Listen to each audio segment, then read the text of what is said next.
Османская империя – держава потомственных братоубийц. Когда турецкие сериалы об истории страны, например, «Великолепный век», смакуют роскошь и мощь османов, красоту наложниц и мудрость султана, они умалчивают о том, что каждый султан когда-то убивал своих братьев, а нередко и сыновей. Этот постыдный момент настолько был жесток и известен в мире, что на систему власти в империи всегда смотрели как на варварский механизм. Османская система власти была крайне оригинальной. Еще в Алтайских предгорьях они выстроили систему престолонаследия так, чтобы избежать внутренних дрязг, оставляя лишь одного претендента на трон. Другое дело, что гаремная система в империи с сотнями наложниц и детей султана от них каждый раз провоцировала целую волну насилия перед тем, как кто-то оставался единоличным лидером. Закон Фатиха или закон братоубийства действовал в Османской империи со времен Мехмеда Завоевателя. Он предложил не считать грехом убийства невинного, кому выпала честь быть братом или сыном султана, если данное деяние предотвратит смуту и войну в стране.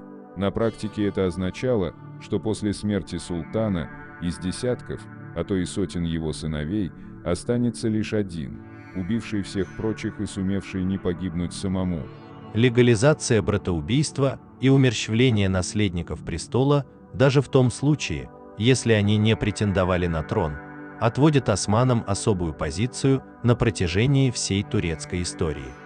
В частности, благодаря братоубийству Османская империя смогла сохранить свою целостность, в отличие от существовавших до Османской империи турецких государств. Те распадались сразу же после создания под напором внутренних войн многочисленных султанов и самозванцев. И кому из моих сыновей достанется султанат во имя всеобщего блага допустимо умерщвление единоутробных братьев. Это поддержано и большинством улемов. Пусть они действуют в соответствии с этим. Еще до прихода в Турцию тогдашние кочевники-сельджуки, османы и туркмены отрицали вообще какое-либо наследование власти, считая, что султан даруется с неба, судьбой, и мешать этому – большой грех, пусть все устроится само. Сам Сулейман Великолепный писал восставшему Баязиду, что власть не будет в их руках и минуты, если Всевышний решит отдать ее другому.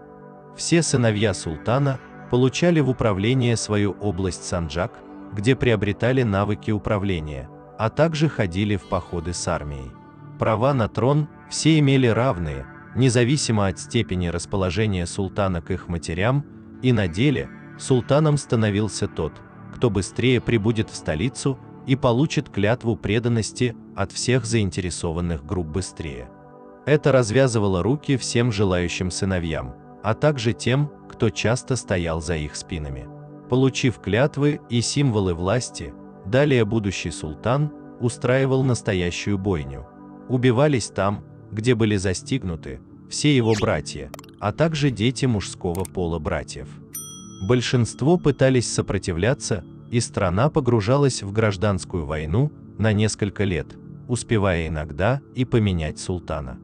Небольшая хроника наиболее ярких событий: султан Осман убил дядю Дюндар-бея и всех его сыновей. Баязид пригласил к себе брата Якуба, не знавшего о смерти их отца, где тот был задушен тетивой от лука. Мурад II ослепил своих малолетних братьев-погодков, не в силах просто казнить их. Мехмед II убил братьев, а затем приказал убить и рожденного уже после этих событий младенца-мальчика, отняв его у вдовы. Сулейман Великолепный наблюдал из окна, как задушили его сына Мустафу, который получил большую популярность в народе. 9 своих братьев с женами казнил Мурад III. 19 братьев задушил Мехмед III, под предлогом отправки их на обряд обрезания, вырвал себе бороду от горя, но решение не изменил, он же перестал отправлять сыновей в Санджаки, держа их во дворцах, как в тюрьмах. Мурад IV казнил 2 несовершеннолетних братьев, а когда он оказался без наследников, то все равно распорядился убить последнего брата Ибрагима. Тому удалось выжить и продолжить династию, после гибели Мурада. Реки крови, насилия и слез вызывал этот закон, и смерть султана повергала в настоящий ужас весь гарем, ведь грядет бойня, где выживет лишь один. В итоге ужас порождал сопротивление, и вместо мягкой передачи власти османы регулярно получали настоящие войны санджаков и шехзаде, не хотевших умирать. Войну часто начинали уже тогда, когда кто-то получал более далекий от столицы санджак, потому что возрастали шансы не успеть к трону и стать жертвой более быстрого брата. Кроме того, регулярно убивали и тех сыновей султана, кому не хватало опасений затмевать своего отца для армии или народа.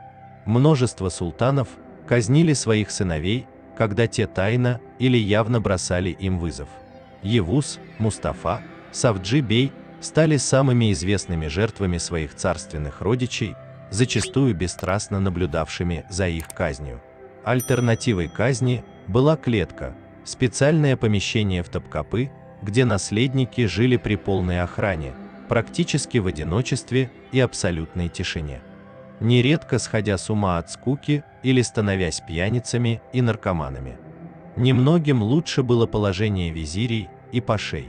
Наказание за реальные или мнимые ошибки было одно – смерть. Как говорили тогда, султан – это солнце, если он далеко, то тебе холодно, но слишком близко придя к нему, ты можешь сгореть. Их казнили садовники, которых специально выбирали из самых крупных и рослых мужчин. Обычно казнь не была церемонией, а совершалась внезапно, когда садовник просто душил жертву веревкой или руками. В XVIII веке появился жуткий обычай смертельной гонки, когда жертва могла спастись, если успевала добежать до противоположных ворот сада раньше своего палача. Так как визирями были обычно немолодые и грузные люди, им редко удавалось уйти от гиганта, который валил их на землю и душил. Спасся лишь Хачи Салих Паша, которому сохранили жизнь и даже в управление санджак, что вообще было не характерно для визирей, которых пачками казнили и набирали вновь. Понравилось видео? Пишите, что думаете, ставьте лайк и подписывайтесь на канал.